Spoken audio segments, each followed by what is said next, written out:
Nice deep breath in and out. And this week's subject we have chosen is to speak on emptiness. So the first I would like to sort of say is a good example is a pot is only useful when it's empty.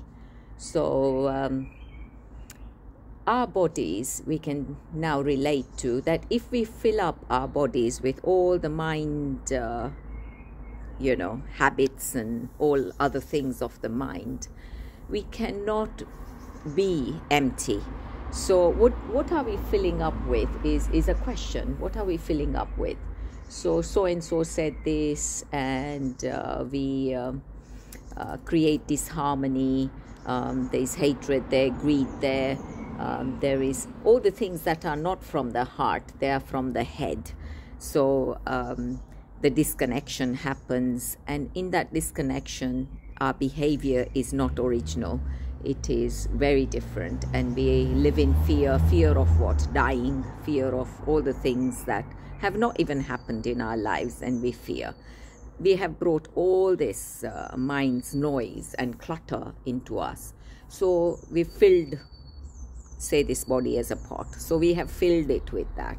And if we fill, then we cannot be empty to grow, to nourish.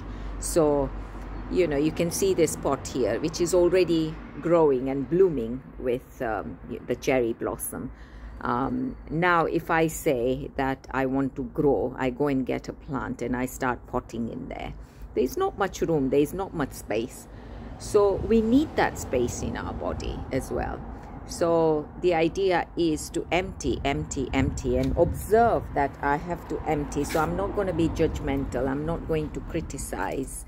And observe every day what I'm doing. It's not about someone else, because they have their homework to do, which they may not be doing, which doesn't mean that I should not be doing. So many people in relationships, they don't grow much because they are just observing each other, and in that each other observation, there is critics there.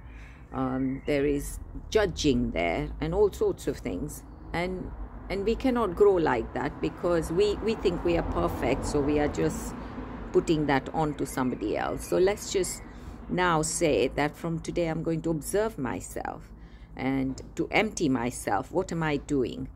So all the differences, when I'm really blaming others and doing all that, I must start dropping that nonsense chitter-chatter, talking about other people, gossiping, all that must stop as well. My is again, yes, all that has to go. So then we are not separating, we're coming to that oneness, which is Puna, which is whole, which is what we say, it's empty, but it's full of energy. So the things that fill us, and we are creating that load within us, is draining our energy. So observing every day and say, this is not how I should be going. That was a load and I should not carry it. Drop. So every day coming to that emptiness and feel light. So we are going towards subtleness. So from gross to subtleness, it's the inner work. And that inner work we must do ourselves.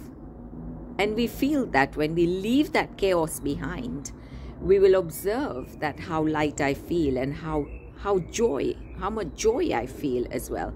So I'm not attaching to everything. I'm doing my work, whatever I'm given by the universe, in full attention, in full awareness. I'm doing my work. But at the same time, I am emptying myself.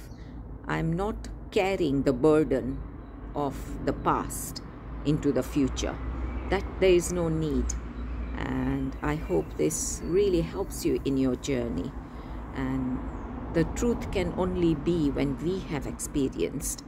The master will say all these things.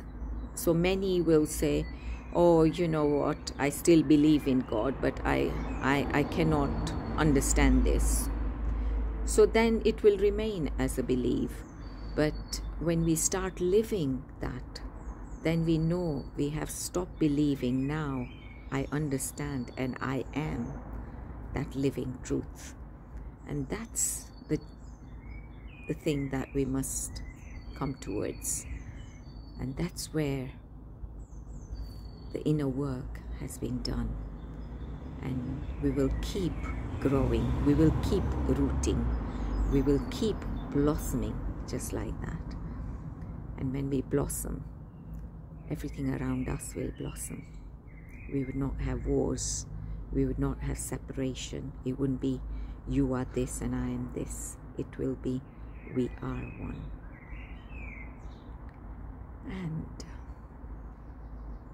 everything is Brahman. Pranam. Thank you.